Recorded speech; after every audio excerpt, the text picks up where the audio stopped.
নমস্কার বন্ধুরা, আরও একটি নতুন রেসিপিতে সবাইকে স্বাগত। আজকে আমি বানাবো ধোকলা, গুজরাটি স্পেশাল ধোকলা, যে এত সহজেই বানানো যায় না দেখলে বিশ্বাসই হবে না। খুবই সফট, একদম স্পঞ্জি হবে, খেতে কিন্তু খুবই সুস্বাদু হয়। তো বন্ধুরা চলুন রেসিপিটা শুরু করি। তো এখানে নিয়েছি 1 বাটি বেসন। এখন এই বেসনটাকে আমি একটু চেলে নেব।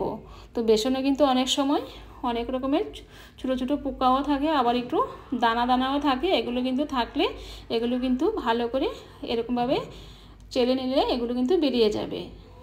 তো এরকমভাবে একটু ভালো করে চেলে নেব। এখন একটা চামচ দিয়ে একটু ভালো করে এরকমভাবে নাড়াচাড়া করে এগুলোকে ভালো করে চেলে নেব। তো এগুলোতে কিন্তু অনেক সময় ছোটো ছোটো পোকাও থাকে। তো অনেক পুরনো হয়ে গেলে কিন্তু এগুলোতে পোকা থাকে। তো এগুলোকে একটু ভালো করে চেলে নিলে কিন্তু এগুলো বেরিয়ে আসবে। তো দেখুন বন্ধুরা, আমি কিন্তু সবগুলো চেলে নিয়ে এসেছি। দেখুন অনেকটাই কিন্তু দানা দানা এগুলোর মধ্যে রয়ে গেছে। তো এগুলো আমি ফেলে দেবো, এগুলোর কোনো দরকার নেই। এখন দিয়ে দেবো স্বাদ মতো লবণ, আর দিয়ে দেবো হাফ চামচ চিনি, আর দিয়ে দিলাম হাফ চামচ হলুদ গুঁড়ো। এখন এগুলোকে একটু ভালো করে মিশিয়ে নেব। একটু ভালো করে মিশিয়ে নিয়েছি। এখন দিয়ে দেব জল। তো আমি অল্প অল্প করে জল দিয়ে একটা ঘন একটা ব্যাটার বানিয়ে নেব। এখন এগুলোকে ভালো করে মিশিয়ে নেব। তো দেখুন বন্ধুরা, অল্প অল্প করে জল দিয়ে কিন্তু এগুলোকে ভালো করে মিশিয়ে নিতে হবে। একবারে কিন্তু বেশি জল দিতে যাবেন না, তাহলে কিন্তু পাতলা হয়ে যাবে। তো একটা ঘন একটা গোল বানিয়ে নেব।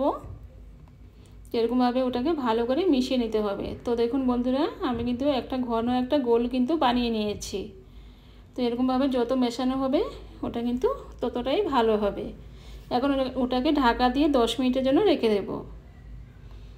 এখন আমি এখানে নিয়েছি একটা বাটি, যে বাটিতে আমি ওটা বানাবো সে একটা বাটি নিয়েছি এরকমভাবে। তো আপনারা কিন্তু প্লেট থাকলে, স্টিলের প্লেট থাকলে প্লেটেও কিন্তু দিতে পারেন। তো আমি এখন একটু তেল নিয়ে নিলাম। তেলটা ভালো করে ব্রাশ করে নেব, যাতে ওটা হয়ে যাওয়ার পরে সুন্দরভাবে উঠে আসে। তো বন্ধুরা, আমরা কিন্তু বাঙালির, এগুলো কিন্তু আমাদের বাঙালির খাবার নয়। তো বাঙালি খাবার মাছ ভাত রুটি, তো মাঝে মাঝে কিন্তু এরকম একটু খাবার পেলে আমাদের ভালোই লাগে। তো ইডলি দোসা ঢোকলা এগুলো কিন্তু খেতে আমাদের ভালোই লাগে। তো দেখুন বন্ধুরা, এখন কিন্তু ঢাকনাটা খুলে নিলাম। এখন আরও একবার ভালো করে মিশিয়ে নেব। তো ভালো করে একটু মিশিয়ে নিয়েছি। এখন দিয়ে দেব 1 প্যাকেট ইনো। যে 10 টাকা দামের ইনো প্যাকেটগুলি পাওয়া যায় সেগুলো 1 প্যাকেট দিয়ে দিলাম। তো ইনোটা দিলে কিন্তু ধোকলাটা খুবই সুন্দর হবে, স্পঞ্জি হবে, খেতে কিন্তু খুবই ভালো লাগবে। তো ওটা কিন্তু আগে দিবেন না, যখন বানাবেন তখনই কিন্তু দিয়ে ঝটপট কিন্তু বানিয়ে নিতে হবে। তো ভালো করে মিশিয়ে নেব। তো দেখুন বন্ধুরা, ভালো করে মিশিয়ে নিয়েছি, আর ওটা কিন্তু আগে থেকে অনেকটাই ফুলে কিন্তু ডবল হয়ে গেছে। এখন এই বাটিতে নিয়ে নেব। তো সবটুকু দিয়ে দেব।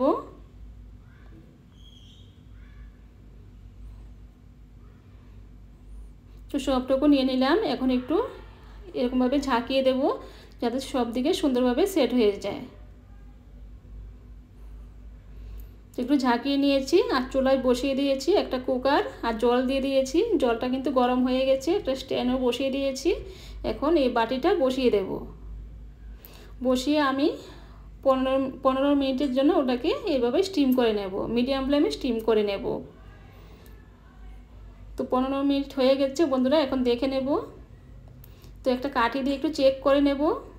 দেখুন কাঠিটা কিন্তু একদম ক্লিন আসছে, তার মানে ওটা হয়ে গেছে। এখন নামিয়ে ওটাকে ঠান্ডা করে নেব। তো বন্ধুরা, আপনারা যদি কড়াইতে বা অন্য কোনো পাত্রে করেন তাহলে কিন্তু ওটা 25 থেকে 30 মিনিটের মতো সময় লাগবে। আমি যেহেতু ওটা ইডলি কুকারে করেছি, তো আমার কম সময়ে হয়ে গেছে, 15 মিনিটে কিন্তু ওটা হয়ে গেছে। তো এখন ওটাকে ঠান্ডা করে নেব। তো ওটা কিন্তু ঠান্ডা হয়ে গেছে। এখন আমি ওটাকে একটু সাইডগুলো একটা চাকু দিয়ে এরকমভাবে একটু ছাড়িয়ে নেব।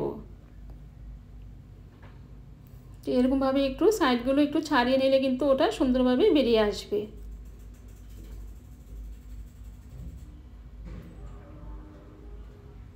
তো আমি সাইডগুলোকে ছাড়িয়ে নিয়েছি, এখন একটা প্লেটে নিয়ে নেব।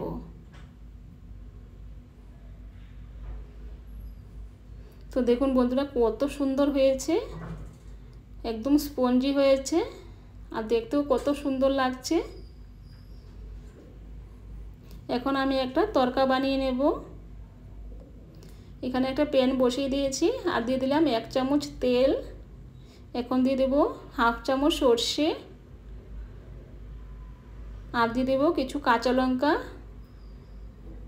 আর দিয়ে দেব কিছু কারি পাতা। এখন এগুলোকে একটু ভালো করে নাড়াচাড়া করে একটু হালকা করে ভেজে নেব।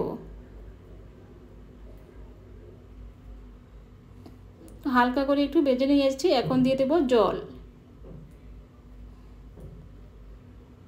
তো আমি 1 কাপের মতো জল দিয়ে দিলাম। এখন এইগুলোকে একবার ভালো করে মিশিয়ে নেব। এখন দিয়ে দেব সামান্য একটু লবণ আর দিয়ে দিলাম হাফ চামচের মতো চিনি আর দিয়ে দিলাম ধনেপাতা কুচি দিয়ে এগুলোকে ভালো করে মিশিয়ে নেব। তো এরকমভাবে কিন্তু বন্ধুরা একটা তরকা লাগাতে হয়, এই তরকাটা লাগালে কিন্তু ওটা টেস্টটা আরও বেড়ে যায়, খেতে কিন্তু খুবই সুস্বাদু হয়। তো ওটা হয়ে গেছে, এখন যে ধুকলাটা আছে ওটাকে আমি কেটে নেব। তো এরকমভাবে পিস পিস করে ওটাকে কেটে নেব। তো এখন কিন্তু বন্ধুরা এই ধুকলা কিন্তু সব জায়গায় কম বেশি পাওয়া যাচ্ছে আর খেতে কিন্তু খুবই ভালো লাগে। তো এইভাবে একবার বানিয়ে খেয়ে দেখবেন, আশা করি আপনাদের ভালো লাগবে।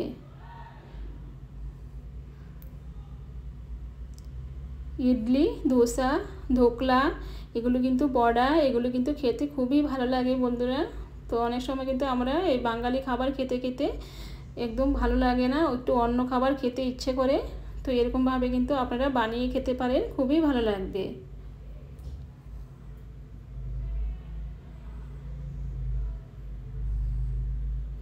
তো আমি সবগুলোকে এরকমভাবে পিস পিস করে কেটে নিয়েছি। যে একটা দেখাচ্ছি দেখুন বন্ধুরা কতটা স্পঞ্জি হয়েছে, দেখে কিন্তু বোঝা যাচ্ছে কতটা স্পঞ্জি হয়েছে। এখন একটা প্লেটে এগুলোকে রেখে দেব।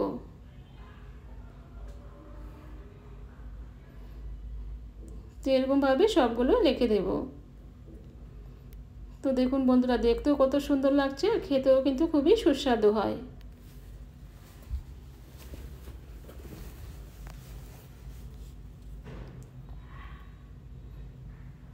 তো বন্ধুরা আমি কিন্তু সবগুলো রেখে দিয়েছি।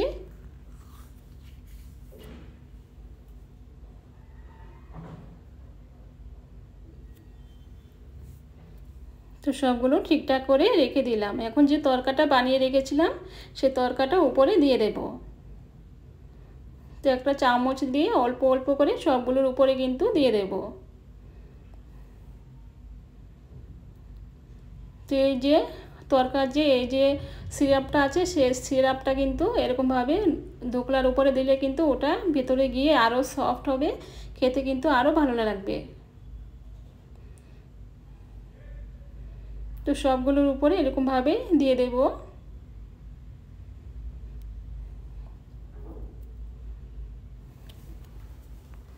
তো বন্ধুরা গুজরাটের স্পেশাল রেসিপি কিন্তু আমরা এখন ঘরেই বানিয়ে খেতে পারবো, আর কিন্তু দোকান থেকে কিনে আনতে হবে না। এইভাবে বানালে কিন্তু দোকানের থেকেও খুবই সুস্বাদু হবে খেতে। তো দেখুন বন্ধুরা কতটা স্পঞ্জি হয়েছে, তো হাত দিয়ে আমি দেখাচ্ছি। তো দেখুন কতটা স্পঞ্জি হয়েছে, খুবই সুস্বাদু একটি রেসিপি। তো বন্ধুরা আজকে আমার এই ধোকলা রেসিপিটা যদি ভালো লেগে থাকে আমার চ্যানেলটাকে সাবস্ক্রাইব করে আমার পাশে থাকবেন আর লাইক করতে কিন্তু বন্ধুরা একদম ভুলবেন না।